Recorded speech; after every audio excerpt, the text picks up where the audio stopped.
ब्रह्मा का पिता है, कौन विष्णु की मां, शंकर का दादा कौन है, हमको दे बता।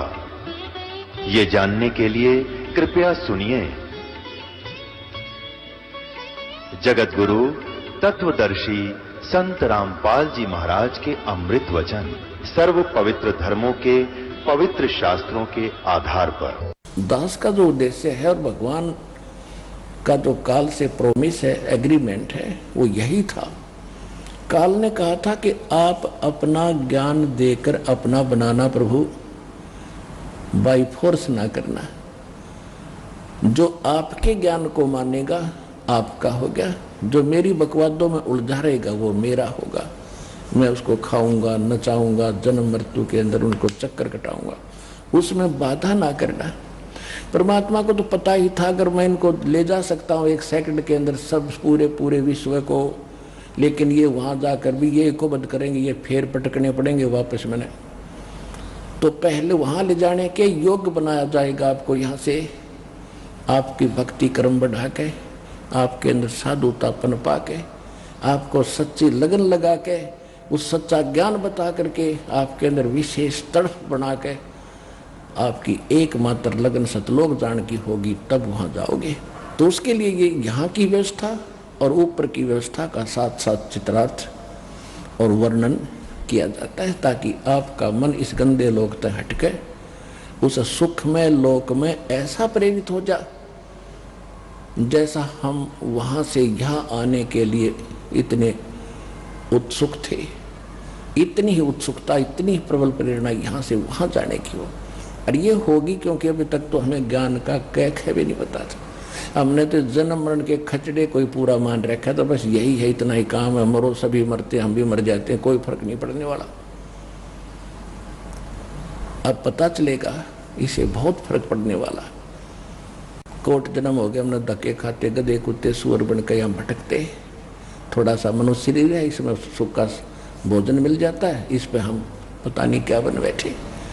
तो अब हमारी वो ज्ञान की आंखें खोलेगा भगवान, फिर हमने भूत भविष्य और वर्तमान सारा दिखाई देगा। तो जो प्रसंग चल रहा है उसी पर आते हैं। परमात्मा को पहचानना सबसे पहला काम है अपना, क्योंकि आज तक हमने डेफिनेशन ऑफ गॉड का ही नहीं पता। परमात्मा की, प्रभु की परिभाषा से परिचित नहीं। कोई कहता भगवान निराकार है, कोई कहता भगवान श्री कृष्ण है, श्री राम है, ब्रह्मा जी, श्री विष्णु जी, श्री ब्रह्मा जी, श्री शिव जी यही भगवान है। फिर हनुमान जी भगवान है, फिर गणेश जी भगवान है। उसके बाद ये मंडी मसाने जो हमने आप बना रखे हैं ये भी भगवान बना लिए। देखो परमात्मा की परिभाषा क्या है। परमात्मा की व्यवस्था ऐसी है जैसे यहाँ आप देखते हो अधिकारी हैं, कर्मचारी हैं, अधिकारी हैं, और फिर मंत्री, मुख्यमंत्री, प्रधानमंत्री हैं, ये सभी साहब कहलाते हैं। जैसे कोई डिप्टी कमिश्नर साहब, कमिश्नर साहब, मंत्री साहब, मुख्यमंत्री साहब, प्रधानमंत्री साहब, राष्ट्रपति साहब, तो ये सभी साहब हैं। साहब माने मालिक हैं, भगवान हैं, प्रभु हैं। अपने अपने सत्र के, अपने अपने क्षेत्र के, अपनी जुरिडिक्शन में ये इतने इतने साहब सारे ही हैं। लेकिन रियल साहब कौन है? रियल साहब, रियल मालिक देश का राष्ट्रपति होता है। इसी प्रकार हमने इस परमात्मा की परिभाषा को समझना है। जितने ये देव हैं, गणेश जी हैं, ब्रह्मा विष्णु महेश जी हैं, और माता हैं, दुर्गाएं हैं, देवियां हैं, ये सभी साहब हैं, ये ईश्वरीय शक्ति प्राप्त हैं, लेकिन इनकी सीमा है, जुरिडिक्शन है। 21 ब्रह्मांड का साहब है, ब्रह्मा विष्णु महेश एक एक विभाग के मंत्री हैं, साहब है मंत्री। रजगुण विभाग के ब्रह्मा जी, सतगुण विभाग के विष्णु जी, तमगुण विभाग के शिव जी। ये तो केवल एक ब्रह्मांड के अंदर एक विभागीय मंत्री है। और इनका पिता जो ब्रह्म है, जहां से बात शुरू हुई थी कि ब्रह्म सर्वपुरुष ये भी अपने आप को भगवान कहता है। ये केवल 21 ब्रह्मांड का प्रभु है, स्वामी है, ब्रह्म है। ये भी नासवान, इसके अंतर्गत जितने प्राणी सब नासवान, ब्रह्मा विष्णु महेश तक नासवान। उसके बाद ब्रह्म से आगे परब्रह्म, परब्रह्म माने नेक्स्ट गॉड है, अगला स्वामी। इसको अक्षर पुरुष भी कहते हैं। ये 7 संख ब्रह्मांड का प्रभु है, स्वामी है, साहिब है।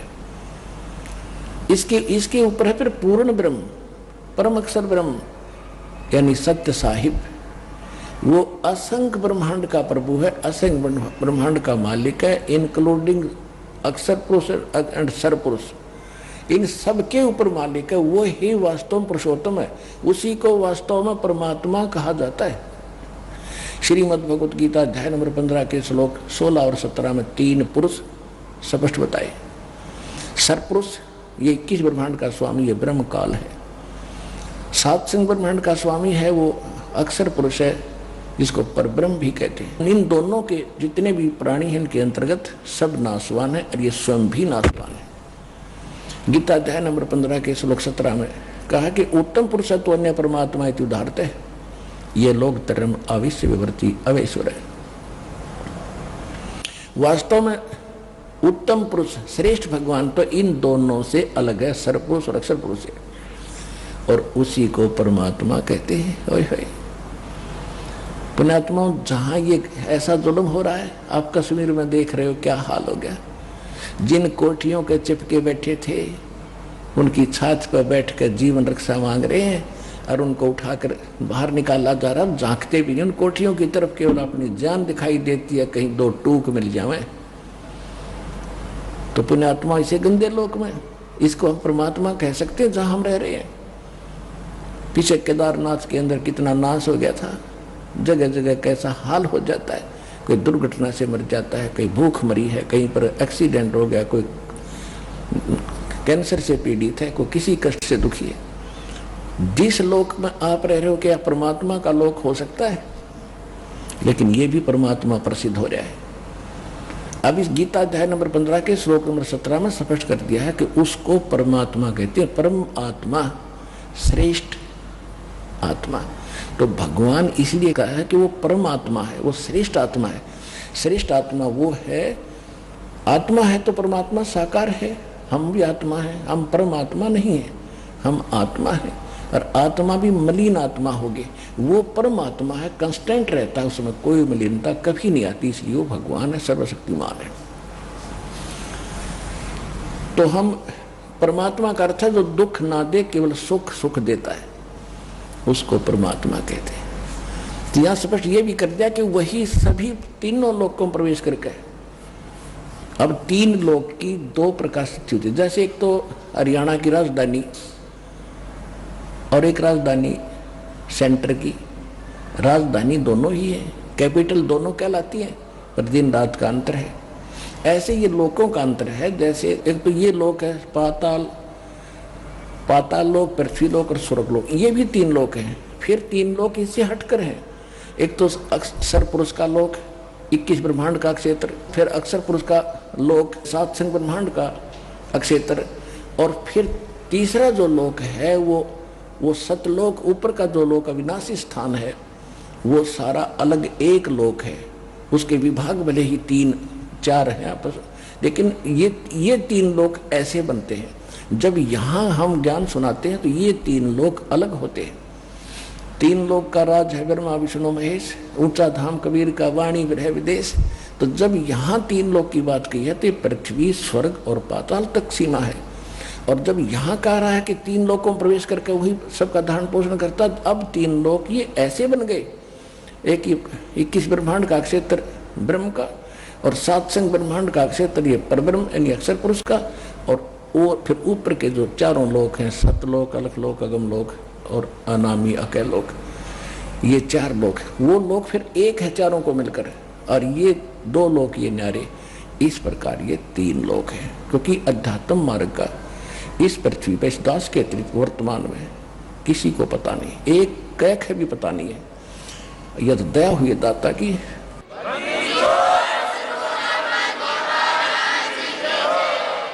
ये सब अपनी अपनी डफड़ी पीट रहे हैं। ये तो इतना है कि जैसे आम जनता है, उन्हें अपने काम से मतलब है, और जो साधु संत बना दिए काल ने, उनकी मजबूरी है सदग्रंथों को पढ़कर उनको बेवकूफ़ बनाने की। तो उन्हें जैसी अटपटका दी, विद्यार्थी को क्या पता टीचर 2 दूना 6 गलत पढ़ा रहा है, वो तो 2 दूना 6 2 दूना 6 कल सुनाना है, 2 दूना 6 2 दूना 6 फिट कर दिया, 2 दूना 6 ही हो गया। अब 2 दूना 4 बताते हैं तो दस्ती नहीं उनका, क्योंकि 1000 वर्ष से ये सुन रहा 2 दूना 6, लेकिन 2 दूना 4 तो 4 ही रहेगा, कभी ना कभी स्वीकार भी होगा। तो कबीर भगवान है, कबीर परमात्मा है, ये ब्रह्मा विष्णु महेश। 2 दूना 6 पढ़ रखा तुमने, यो भगवान नहीं है, ये 2 दूना 6 नहीं, 2 दूना 4 कबीर साहब है।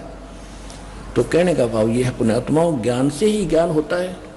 ज्ञान हमें पता मिला नहीं, सतगुरु हमें मिले नहीं, सत्संग हमें सुनने को प्राप्त नहीं हुआ, तो अज्ञान की गठड़ी बांध के आरामसर ढोए फिर रहे थे, लद्दे फिरते थे उस पर।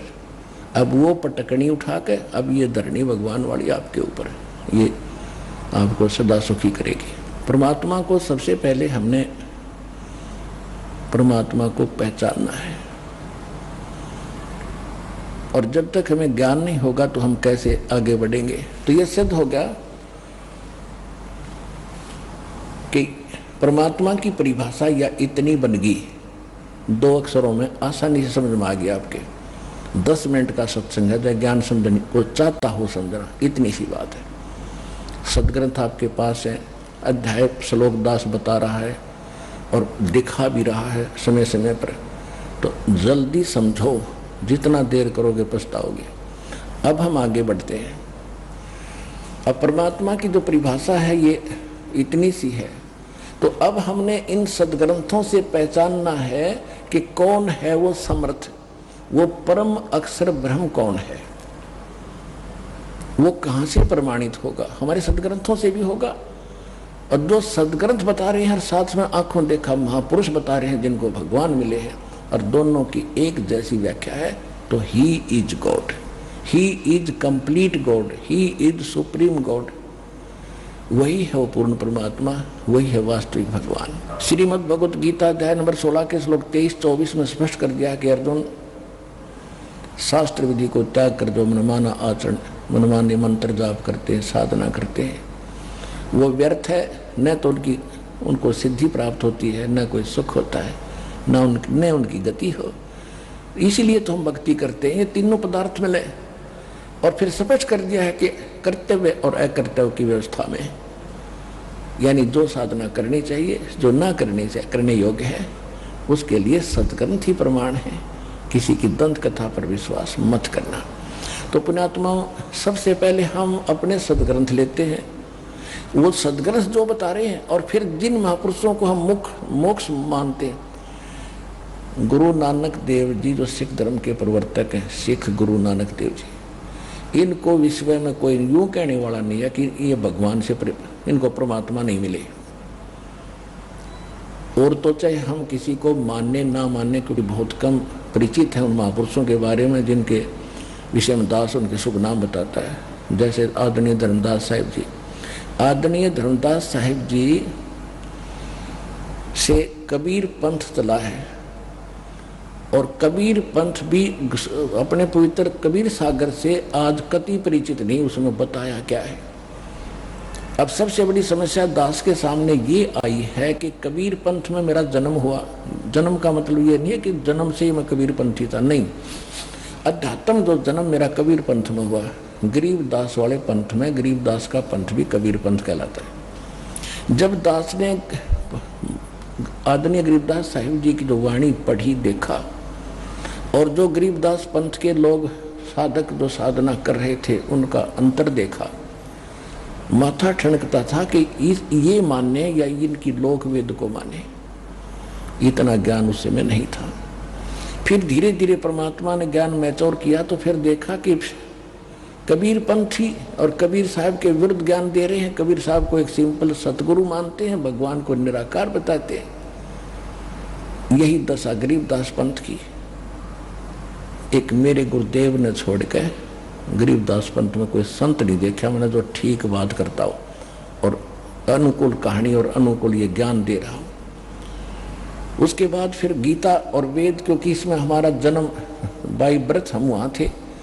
ये एक तो माँ बाप से जन्म हुआ, तब से हम हिंदू धर्म में और ब्रह्मा विष्णु महेश्वर इन सदग्रंथों में जन्म हुआ। अब उन गीता और वेदों और पुराणों को देखा तो हमारे धर्मगुरु, हमारे समाज में जो चल रही थी लोक वेद दंत कथा और साधनाएं, उनके बिल्कुल विपरीत। अब इतना बड़ा पहाड़ खड़ा हो गया कि कैसे कहां से शुरुआत करें इनको समझाने की। और किसी को ये कह दिया जाता है तेरी साधना गलत है, वो मुंह चढ़ा लेता है, दूर भाग जाता है, बात भी नहीं करता है और दुश्मन बनकर खड़ा हो जाता है। तो परमात्मा का वचन था, इसलिए आज ये सफल हुआ, नहीं तो जीव इस काल के जाल को तोड़ नहीं सकता। ये तो कबीर भगवान ने तोड़ा है, इस दास के सिर पर यूं मटका फोड़ा है, करा परमात्मा नहीं है।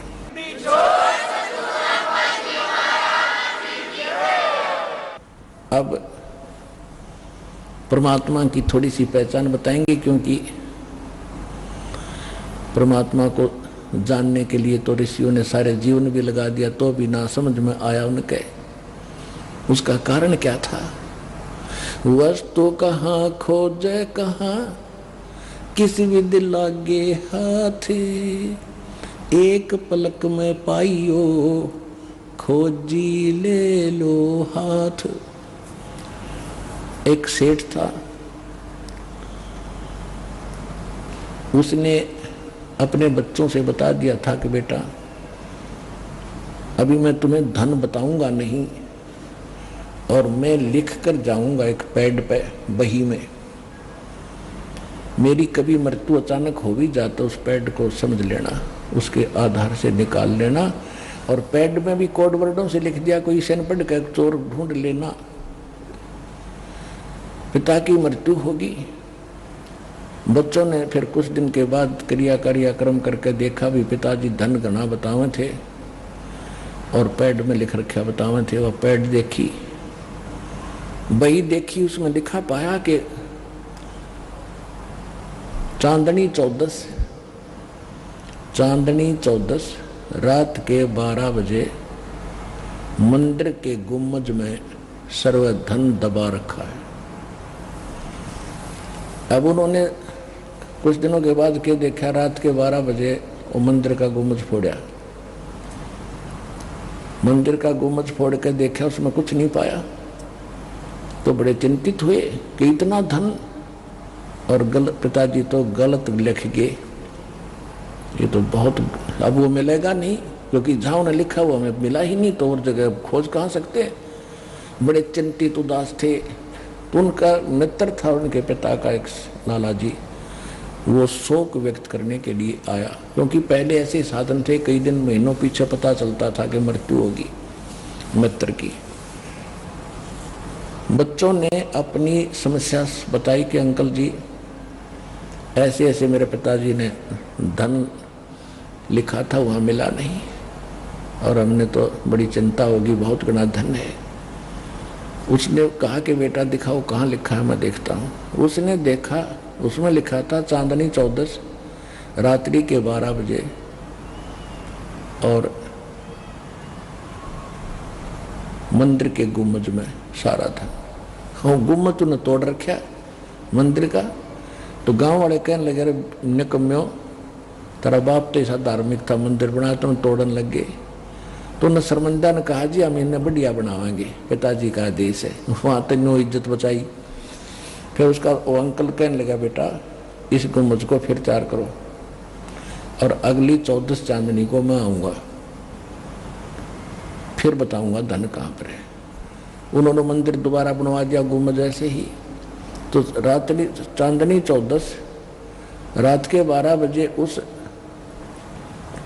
मंदिर की जो छाया जहां गिर रही थी, उस मंदिर के पास आंगन में गुम्बज जहां नजर आ रहा था, 12 बजे या 2 बजे जैसा उसने बताया, चांदनी 14 को मंदिर की जहां भी छाया जा रही थी गुम्बज की, क्या बेटा इस यहाँ निशान लगाया आंगन में, वो कच्चे आंगन में, यहाँ खोदो। वो खोदा तो ज्यों का त्यों पा गया। हरुआ फोड़े मंदिर के गुंबद ने, ये कोड वर्ड थे। तो ये सदग्रंथ जो है इनमें परमात्मा ने कोड वर्डों में धन दाब रखा था।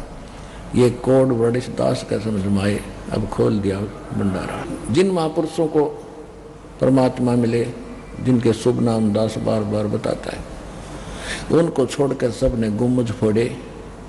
वो स्थान नहीं मिला उस खजाने का जो हमारे ही सदग्रंथों में आंगन में दबा पड़ा था। इस दास ने आके खोला, जो का तो पाया, राजा अपने खर्चा और खाया।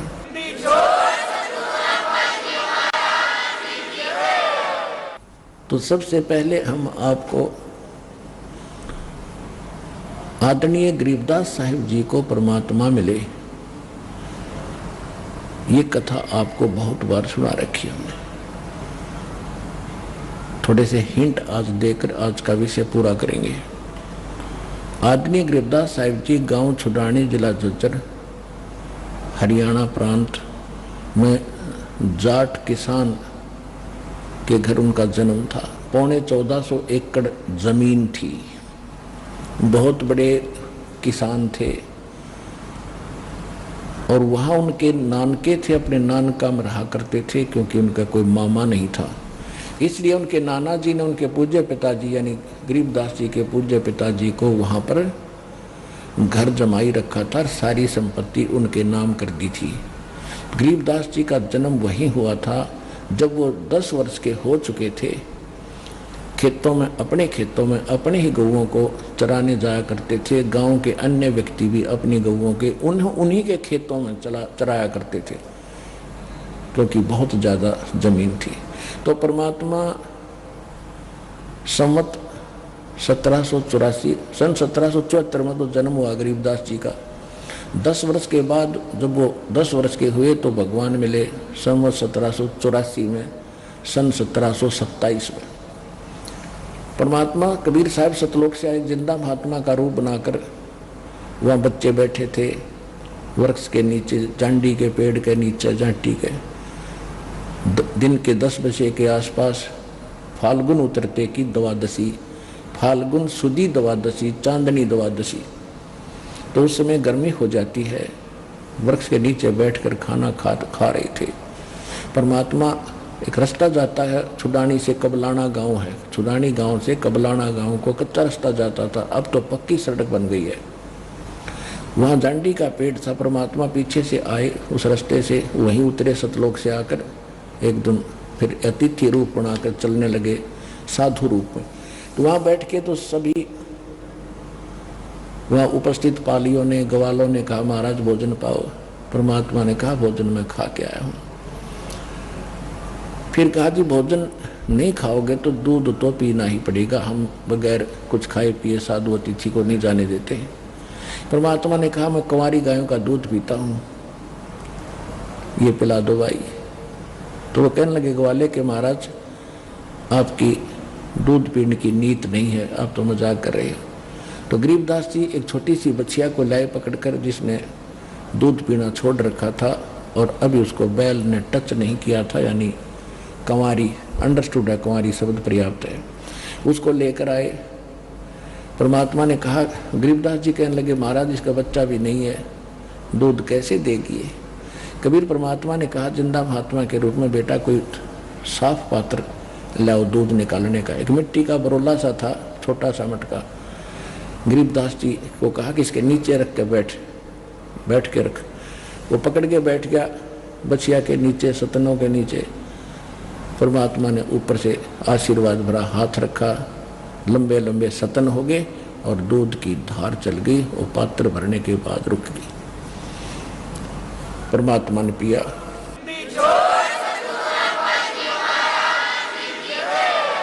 गरीबदास जी ने परमेश्वर को दिया, ले महाराज पी लो।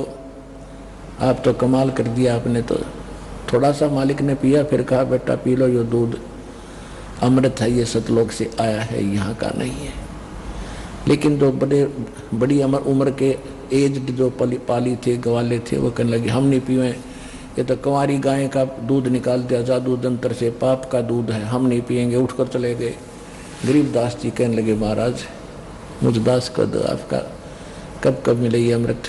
क्योंकि कहते हैं होनहार के पूत के कहते पालने में ही पैर नजर आ जाते हैं। तो बचपन से ही उसके अंदर यह प्रेरणा थी। परमात्मा ने कहा बेटा ले अमृत पी, भक्ति कराया कर। काफी ज्ञान दिया तो उन्हें प्रेरणा हुई तो मंत्र प्रथम दिया 5 नाम का। फिर प्रेरणा हुई कि आपको सतलोक तक को दिखाओ दाता, एक बार विश्वास दृढ़ हो। सतलोक लेकर गए, फिर वापस छोड़ा। परमात्मा से परिचित होकर के उसके बाद गरीबदास साहिब जी ने परमात्मा की महिमा, कबीर परमेश्वर की महिमा कलम तोड़ बताई। क्या बताई? हम सुल्तानी नानक तारे दादू को उपदेश दिया, जात दुलाहा भेद न पाया वो काशी महे कबीर हुआ। अनंत कोट ब्रह्मंड का एक रति नहीं भारे, सतगुरु पुरुष कबीर हैं ये कुल के सिरजनहारे। गरीबदास जी ने फाइनल कर दिया 2 वाणियों में, जब को समझने वाला हो। लेकिन ये मानना कि वो कबीर जो धानक जुलाहा था वो परमात्मा, नहीं नहीं नहीं नहीं, ये नहीं हो सकता। तो ये ए मिटाने के लिए ये ज्ञान सुनाया जाता है। जैसे एक छोटा सा बच्चा होता है और वो पिताजी पेन उठाकर कहता है पापा ये क्या है पिताजी? पिताजी कहता है बेटा पेन है। वो कहता है ए कि पेन है, ए पेन है, ए। तो वो ए करता करता उसने रख देता है। उसको विश्वास नहीं होता कि पिताजी जो कह रहा है गलत है, लेकिन उसकी बुद्धि स्वीकार नहीं कह रही। वो पेन किसने कह रहा है? वो है उसमें। अब जब वो बच्चा बड़ा हो जाता है, फिर पिताजी कहता है बेटा पेन ला उठा के बेटी, तो दौड़े जाते हैं बच्चे और उठा के लाते हैं, ले पापा पेन। तो अब उनकी मैच्योर होगी, वह मिट गई।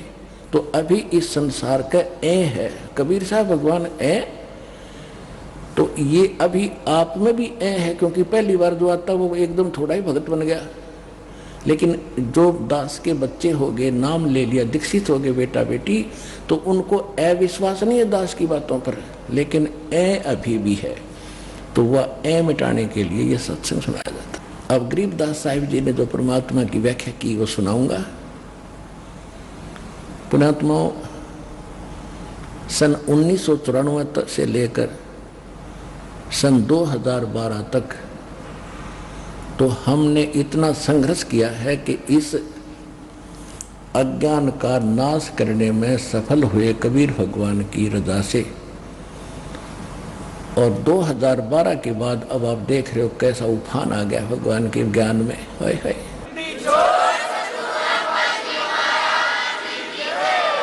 731 पृष्ठ पे लिखा है कि नीच जात परदेसी खिन आवे तल जावे, अरता की संगत नानक रहंदा क्यों कर मुंडा पावे। उसका अंत और छोर में कैसे पाऊं? 1 सेकंड में यहां दिखता है, दूसरी सेकंड में सतलोक में बैठा होता है। अब 2 महापुरुषों ने प्रमाणित कर दिया कि ये वो है परमात्मा, सारी सृष्टि का रचने वाला। कौन करतार, यानी कौन माने शब्द, करतार माने रचने वाला। जो शब्द से जिसने सारी सृष्टि रच दी। और गरीबदास जी कहते हैं एक शब्द से सब किया जितना तक उपजा जीव।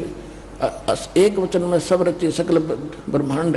और खुद परमात्मा भी कहते हैं अनंत कोट बाजी जहां हम रचे सकल ब्रह्मांड, गरीबदास मैं क्या करूं ये काल करे जीव खंडे।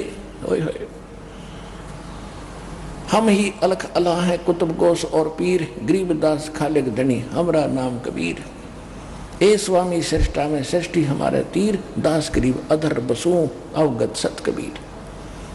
दादू साहिब जी ने कहा कि जिन मुझको निज नाम दिया सोए सतगुर हमार, दादू दूसरा कोई नहीं वो कबीर सिरजनहार।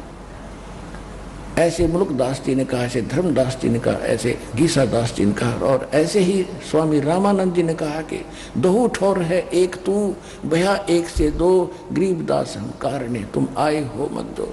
बोलत रामानंद जी सुनो कबीर करतार, गरीबदास सब रूप के तुम ही सिरजनहार। ये तो उन महापुरुषों की वाणी में आपको प्रमाणित कर दिया जिन्हें भगवान मिला। और इसी के संदर्भ में अब ये कथा सुनाता हूं। जब परमेश्वर कबीर जी लीला करते हुए, जैसे परमात्मा के बारे में आपको बहुत बार बताया है कि ज्येष्ठ सुदी पूर्णमासी संवत 1455 सन 1398 को परमात्मा सतलोक से आकर एक शिशु रूप धारण किया था। लहर तारा नामक एक सरोवर में कमल के फूल पर, वहाँ पर एक अष्टानंद नाम के ऋषि जो रामानंद जी के शिष्य थे, वो भी इसके प्रत्यक्ष दृष्टा थे। उन्होंने रामानंद जी को जाकर बताया था सारी घटना। उधर से नीरू नीमा जो निसंतान जुलाहे थे, वो स्नान करने के लिए उसी तालाब पर जाते थे जो गांव उनकी रिहाज से, रेजिडेंस से, झोंपड़ी से 3-4 किलोमीटर दूर था, वन में, जहां गंगा का जल ही लहरों द्वारा उछलकर इकट्ठा होता था वर्षा के दिनों में। वहां परमात्मा को पाया था। शिशु रूप को लेकर, छोटे से नवजात शिशु को लेकर घर आए थे। सारा संसार गांव देखने गया था, सारा शहर काशी शहर देखने गया था। इतना सुंदर बालक कितने देखा ना सुना। 25 दिन तक परमात्मा ने कुछ नहीं खाया था। तब चिंतित हो गए थे दोनों नीरू नीमा। तो तब परमेश्वर की लीला, कबीर भगवान की कृपा से एक कुंवारी गाय मंगाई गई थी। लंबी कहानी है, आज आगे से शुरू करेंगे। एक कुंवारी गाय, कुंवारी बछिया, जैसे नीरू जो है पहले ब्राह्मण था, गौरी शंकर नाम था, इसी जन्म में उनको जबरदस्ती मुसलमान बना दिया था। ऐसे नीमा को भी उसकी पत्नी थी, इन दोनों को जबरदस्ती हिंदू से मुसलमान बनाया था। फिर भी इनकी आस्था, और वैसे भी कोई भी साधु, हिंदू मुसलमान कोई भी है, जब आपत्ति आती है तो सभी धर्मों के गुरुओं के पास अपने और संकट का समाधान के लिए जाते हैं। तो नीरू गया था रामानंद जी के पास। रामानंद जी ने उसको कहा था कि कुंवारी गाय का वो दूध पिएगा, मुझे वो विद्वान पुरुष नजर आता है कोई, और उसको कुंवारी गाय लाकर दूध पिलाओ, कुंवारी गाय दूध देगी। तो ये उसके गले नहीं उतरी थी, किसको, नीरू के, कि कुंवारी गाय कैसे ना ज्ञान दूध देगी। स्वामी जी ने मुझे वैसे टरका दिया है, ये सोचकर वो घर आकर बैठ गया। उसी दिन नीमा ने फाइनल फैसला कर लिया था कि ये बच्चा मरेगा और मैं साथ मरूंगी, इसके बिना जी नहीं सकती। और वो शंकर के पुजारी थे, उसी जन्म में जो ब्राह्मण थे, तो शंकर जी को याद किया। परमात्मा की प्रेरणा थी। शंकर जी वहाँ से साधु रूप बनाकर प्रकट हुए, सामने आते नजर आए। माई ने फिर अपना सारा दुख बताया, तो परमात्मा को गोदी में लिया। परमात्मा कबीर जी पालने से उठा करके नीमा ने साधु रूप में खड़े शंकर भगवान के चरणों में डालना चाहा। परमात्मा ऊपर उठ गए, साधु रूप में खड़े शिव जी के सिर के बराबर हवा में स्थिर हो गए। तब माई खुश हुई कि साधु, इस साधु में बड़ी करामात है, मेरे बच्चे को हवा में उड़ा दिया तो जीवन दान भी देगा। और वो लीला मालिक खुद कर रहे थे। अब शंकर जी ने ऐसे हाथ किया तो उसकी गोदी में आ गए कुछ भगवान 25 दिन के बालक शिशु रूप में।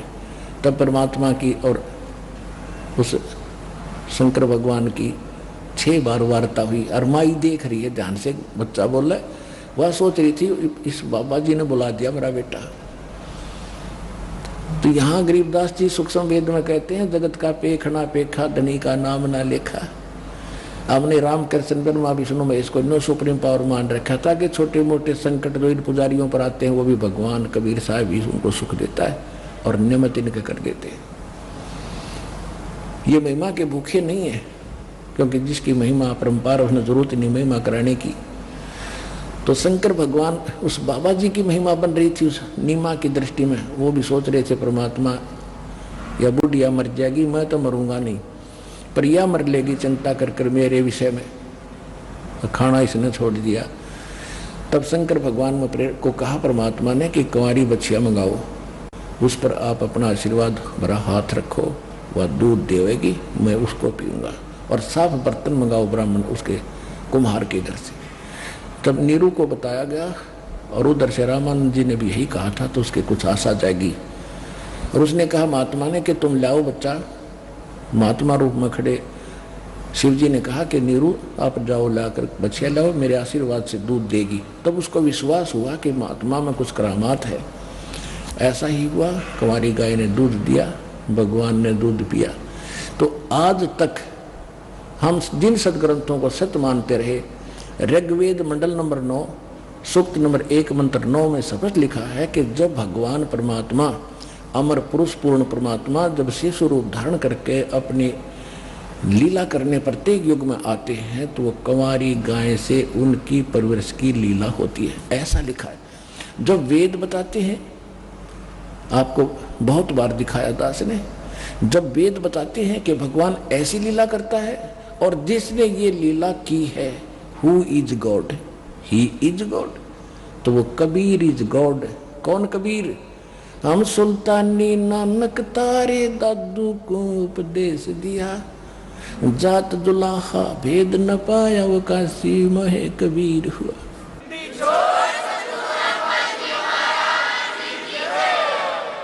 अब गरीबदास जी की अमर वाणी आपको सुनाएंगे। अपने आत्माओं, जैसे अभी तक हम जो भी कथा कहानी सुनते थे, जो दास आपको अभी तक ज्ञान सुनाता रहा, वो प्रमाण अधिक देता रहा, सदग्रंथों को रूबरू करके आपको इस सत्र पर लाया हूं कि अब जो दास मालिक की वाणी पढ़कर सुनाओगा आपका सारी सत्य विश्वास होगा। यदि पहले मैं ये कथा और ये वाणी सुनाता रहा तो आप मन मार के बैठे रहते, ये कैसे हो सकता है, ये कैसे हो सकता है, आपके कर्म भी बिगड़ते रहते। नाम लेने के बाद भी अगर गुरु जी के बातों पर अविश्वास होता है तो उसमें आपके नाम में फर्क पड़ता है, नाम कमजोर होता है, आपकी आस्था घटती जाएगी तो भगवान का भी हाथ हटता चला जाएगा। तो इसलिए दास ने पहले लगातार 10, 12, 13 वर्ष तक एक ही रट रखाई, सब प्रमाण दिए, सदग्रंथ दिखाए, ताकि आपको ABCD पढ़ाई भक्ति की, और अब इस योग्य हुए हो कि इस गूढ़ रहस्यों को समझोगे जो सदग्रंथों में प्रमाणित है। अब जैसे तुलसीदास जी ने लाखों वर्ष पूर्व घटी घटना रामायण की अपनी सिंपल लैंग्वेज में, चौपाइयों में, संत भाषा में लिख दी और पूरे हिंदू समाज को वो सत्य मान्य है, क्योंकि जो का तो चित्रण है, चित्रार्थ है, पहले संस्कृत में थी, फिर उन्होंने अपने सिंपल भाषा में लिख दी। ऐसे ही गरीबदास जी ने उस परमेश्वर की, कबीर परमात्मा की, असीम ब्रह्मांड के स्वामी की महिमा तुलसीदास की तरह आंखों देखी लिख दी। तुलसीदास ने तो सुनी सुनाई लिखी और परमात्मा गरीबदास जी ने आंखों देखा भगवान का, और यहाँ जो उनकी दया से उनकी दिव्य दृष्टि खुली, वो सारा ज्ञान इसमें लिखा, वो सुनाता हूँ। 84 बंधन कटे किन्नी कल्प कबीरे, भवन 14 लोक सब ये टूटे जम जंजीरे, अंत कोट ब्रह्मांड में बंदी छोड़ कहाए, सो तो एक कबीर है जननी जने नवाए। शब्द स्वरूप साहेब जनी, शब्द से अंद सब माही, बाहर भीतर रम रहा जहां तहां सब ठाई। ग्रीव जल थल पृथ्वी गगन में वो बाहर भीतर एक, पूर्ण ब्रह्म कबीर हैं वो अवगत पुरुष अलेख। सेवक होके उतरे इस पृथ्वी के माही, जीव उदाहरण जगत गुरु बार बार बलि जाही। अब गरीबदास साहिब जी क्या बता रहे हैं? जल थल पृथ्वी गगन में बाहर भीतर एक, पूर्ण ब्रह्म कबीर है वो अविगत पुरुष अलेख। जैसे सूर्य आकाश में है, लाखों को किलोमीटर दूर है, वहां साकार है, उसकी उष्णता, उसका प्रकाश हमें यहाँ प्राप्त है। तो इसी प्रकार परमात्मा साकार है, एक देशीय है, जहाँ चाहे कहीं रहो, लेकिन उसकी शक्ति से सब ब्रह्मांड संचालित है और हम जीवों के अंदर भी उसकी शक्ति से ही सब कार्य हो रहा है। तो यहाँ कहते हैं जल थल पृथ्वी गगन में ये बाहर भीतर एक, अवगत पुरुष पूर्ण ब्रह्म कबीर हैं ये अविगत पुरुष अलेख। फिर क्या कहते हैं, वो परमात्मा सारी सृष्टि का मालिक सेवक हो के उतरे, दास बनकर ऊपर से कबीर दास कहाए। सेवक हो के उतरे इस पृथ्वी के माही, जीव उदाहरण जगत गुरु में बार बार बलि जाही। गरीबदास जी कहते हैं बलिहारी जाऊं उस परमात्मा पे। यहाँ दास बन के कबीर दास धानक जुलाहा ऐसे दिखा रहा जैसे हैंड टू माउथ। वो तो इसलिए दिखा रहे थे कि बच्चों इस गंदे लोक में घड़ी कोठी बंगला के पीछे ना पड़ो, अपना जीवन नाश मत करो, मुझ पर विश्वास करो, मैं जैसे रह रहा हूँ मेरी तरह रहो। मैं के भूखा मर गया, 18 लाख व्यक्ति आए थे, उनको मोहन भोजन खिला दिया, तो तुम्हें भी मैं ऐसे ही खिला दूंगा, ऐसे ही रखूंगा, तुम मेरे अनुकूल चलो, मेरी मर्यादा में रहो, बस इतनी सी।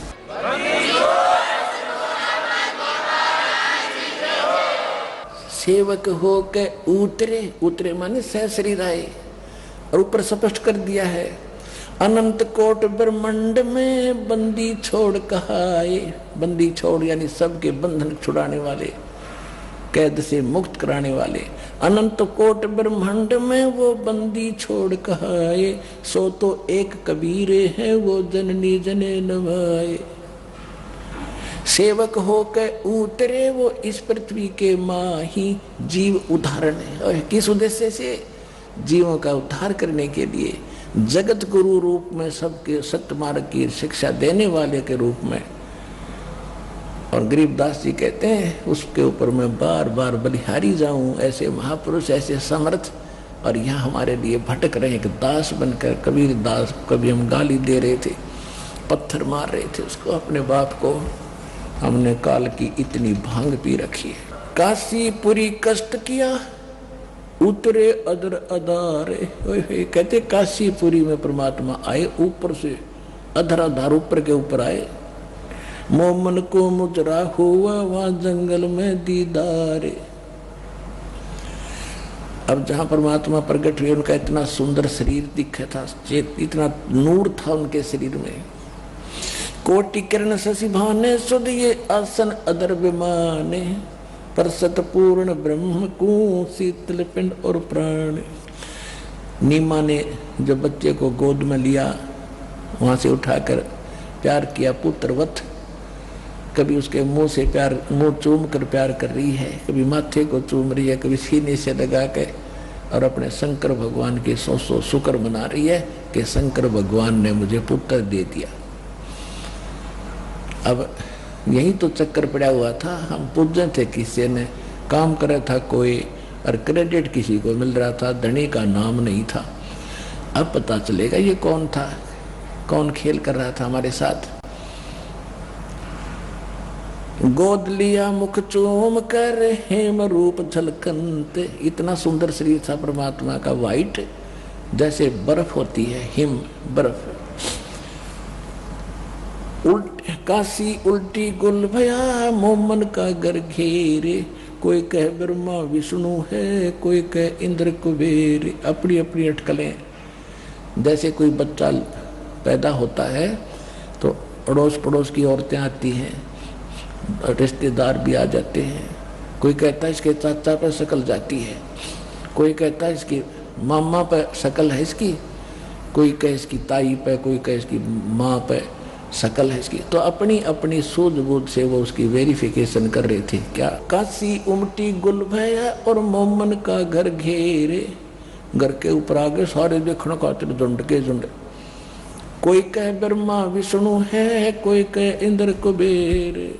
कोई तो कहता है कि ब्रह्मा जी नजर आते हैं, कोई कहे विष्णु कैसी शकल दिखाई देती है, कोई कहते नहीं ये तो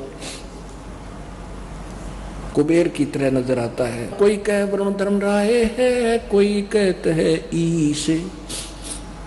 16 कला सुभान गति, कोई कहे जगदीश। भक्ति मुक्ति ले उतरे ये मेटन तीनों तापे। कहते हैं भक्ति और मुक्ति यथार्थ लेकर के यहाँ अवतरित हुए, और हम दुखियों के तीनों तापों का नाश करने के लिए, ये विधि बताने के लिए परमात्मा आए। तीनों तापों का नाश करने की विधि लेकर आई।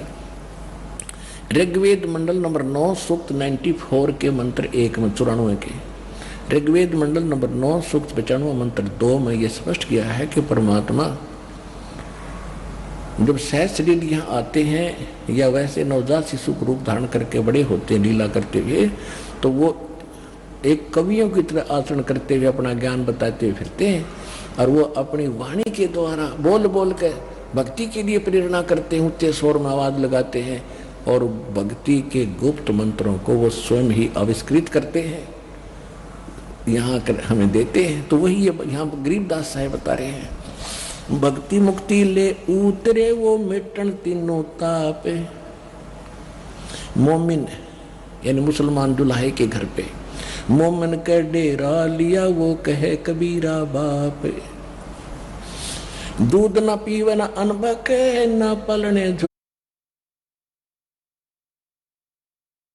झूलंत, अदर अमान ध्यान में वो कमल कला फूलंत। कुछ खा पी नहीं रहे थे, फिर भी इतना स्वस्थ शरीर था जैसे किलो दूध रोज पीता हो बच्चा, ऐसे फल रहे थे। लेकिन जब तक कुछ खा पी ना ले तो माँ बाप के को विश्वास नहीं होता कि ये सुरक्षित है, नहीं खाता कभी भी मर सकता है, ऐसी चिंता में वो दोनों जने थे। अब खलक मुलक देखन गया राजा प्रजारीत, जम्बू दीप जहान में वे उतरे शब्द अतीत। जम्बू दीप, ये जम्बू द्वीप भारतवर्ष है। परमात्मा सहस्री राय अपने शब्द शक्ति से वचन से, दुनिया कहे यो देव है, दुनिया कहे यो देवता दिखे, देव कहे ये ईश। ऊपर देवता बातें कर रहे हैं कि तो भगवान हो सकता है, यानी ये भगवान मानते हैं निराकार यानी साकार बन के आ गया है, निरंजन। ईश कहे ये पूर्ण ब्रह्म है, पूर्ण विश्व बीस, ये पार ब्रह्म है। यानी आप अपनी अटकल लगा रहे हैं। फिर कहते काशी गए कुरान ले धर लड़के का नाम, अक्सर अक्सर मैं फुरा धन कबीर बल जाऊं मैं। सकल कुरान कबीर है हरफ लिखे जो लेख, काशी के काजी कहे ये गई दीन की टेक। बच्चे का नाम रखने के लिए मुसलमान भाई काजी आए, वो क्या करते हैं कुरान शरीफ को खोलते हैं, खोल के जो पहला अक्षर होता है उसके आधार से वो नाम रखते हैं। कबीर का अर्थ बड़ा भी बताते हैं ये लोग काजी। तो कबीर शब्द था प्रथम, तो उन्होंने तुरंत पवित्र कुरान शरीफ बंद कर दी, फिर खोलने लगे, आपस में बतलाने लगे कि कबीर दुल्हे का लड़के का नाम कबीर थोड़ा ही रखना चाहिए, कबीर माने बड़ा। देखो बेशक कहीं जैसे मुसलमान धर्म है जाति पाति नहीं मानते, लेकिन ऊपर से नहीं मानते, अंदर से जोंकी तो व्यवस्था है। तो उन्होंने सोचा था कबीर नाम किसी अच्छे घराने का रखेंगे तो ज़्यादा पैसा मिलता है, इसको रखेंगे, इसने तो 1 टका देना है, 2 मुट्ठी दाने दे देगा। तो उन्होंने सोचा बंद कर और देखते हैं। दूसरा देखने लगे, उसमें भी कबीर, पूरे उस पृष्ठ पे कबीर कबीर दोनों पर, कुरान वाले हर अक्षर नहीं रहे। फिर और पलट कर देखा, सारी को कबीर कबीर कबीर लिखा सारा। परमात्मा बोले काजी कबीर नाम है मेरा, यही रहेगा।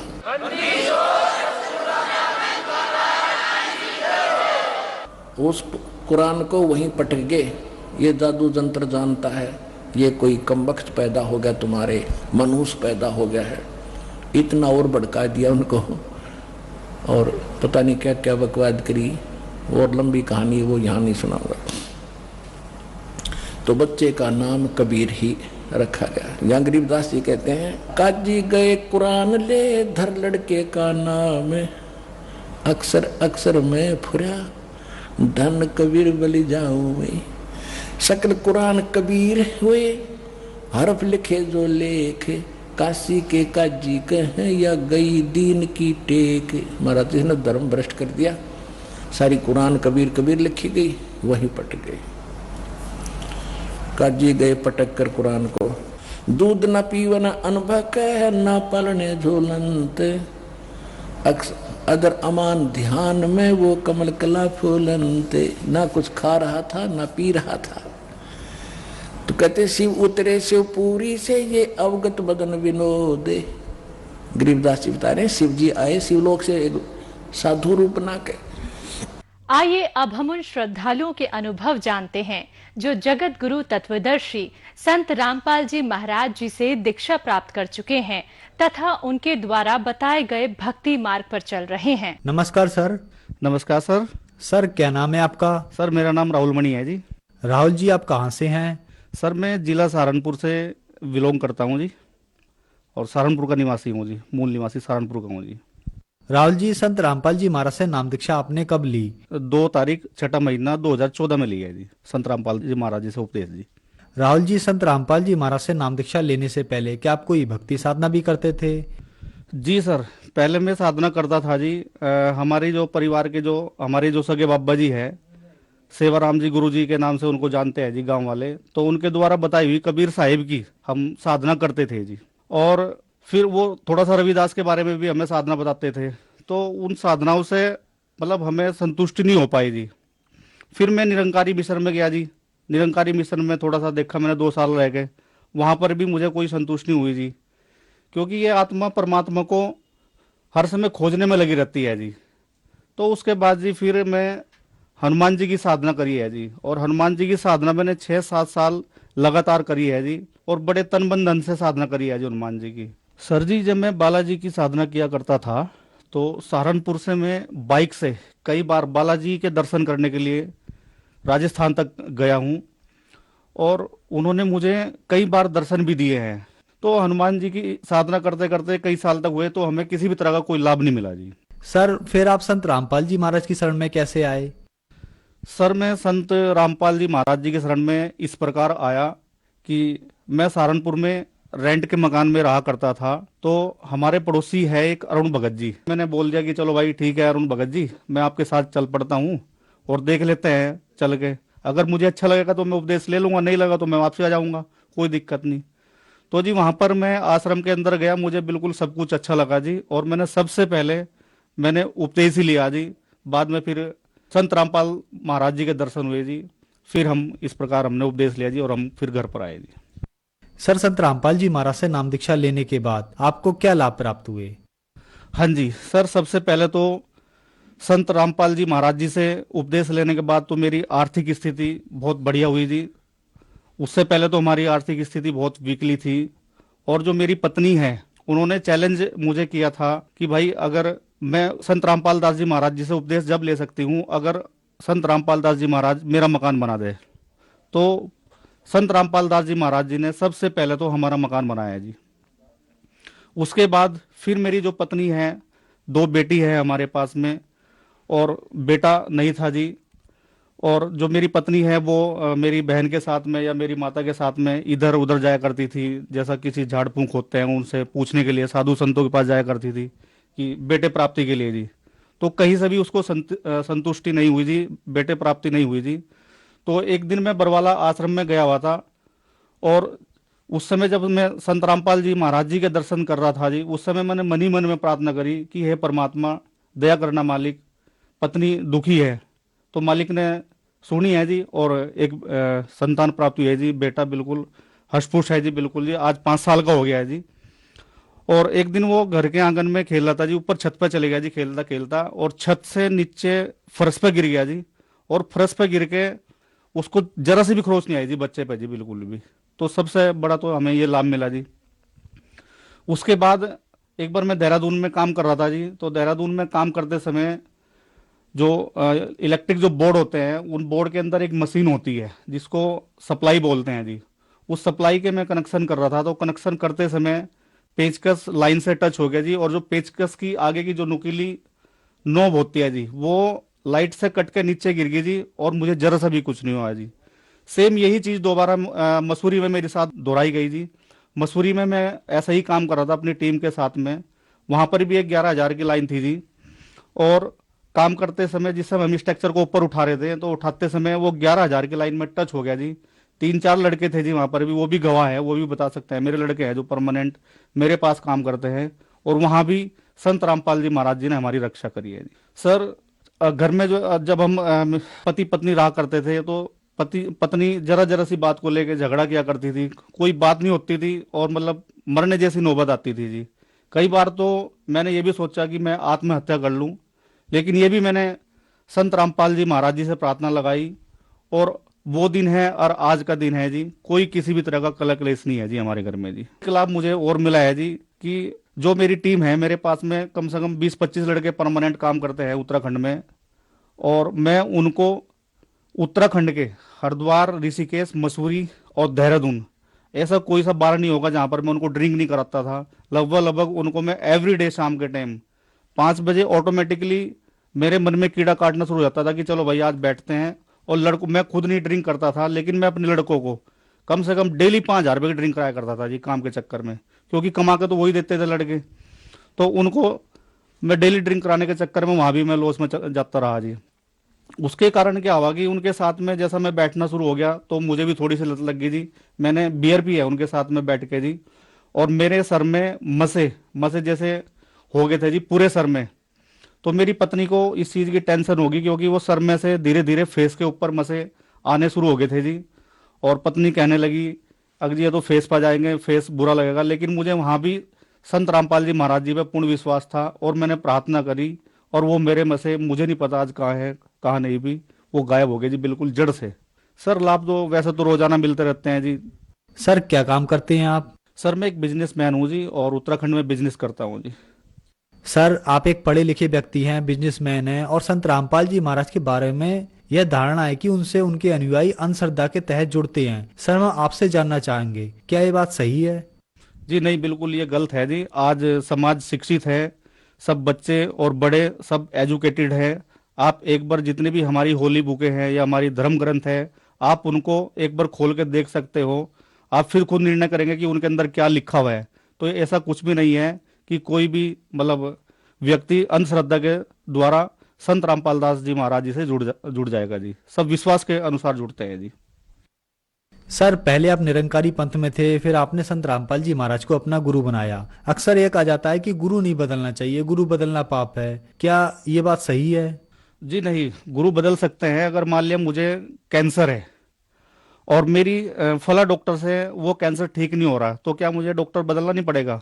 डॉक्टर बिल्कुल बदल सकते हैं। जहां मेरा कैंसर ठीक होगा तो वहां उस डॉक्टर को मैं बदल सकता हूं। तो ऐसा नहीं है, जहां लाभ मिलेगा वहां आदमी जा सकता है, और मुझे संत रामपाल जी महाराज जी से लाभ मिला है, इसलिए मैं संत रामपाल जी महाराज जी की शरण में आया हूं जी। सर जो दर्शक आज आपको टीवी पर देख रहे हैं, आप उनको क्या संदेश देना चाहेंगे? सर संदेश तो मैं क्या दूंगा जी, उनसे हाथ जोड़ के विनती करूंगा कि मानुष जन्म दुर्लभ है, मिले ना बारंबार, तरवर से पत्ता टूट पड़ा बहुर न लगता डार। इसलिए समय बहुत कम है, और सभी मनुष्यों से मेरी विनती है, आत्माओं से मेरी विनती है कि जल्दी से जल्दी संत रामपाल जी महाराज जी की शरण में आओ और अपना मोक्ष कराओ। सर अब आखिरी सवाल आपसे, संत रामपाल जी महाराज की शरण में कैसे आ सकते हैं? सर कई राष्ट्रीय चैनलों पे सत्संग आते हैं संत रामपाल जी महाराज जी के, तो उन चैनल के नीचे पट्टी चलती है जी, और उस पट्टी पर आश्रम के नंबर आते हैं जी। उन नंबरों के ऊपर आप फोन करके मालूम कर सकते हैं और संत रामपाल जी महाराज जी से जुड़ सकते हैं जी। धन्यवाद सर। सत साहिब जी।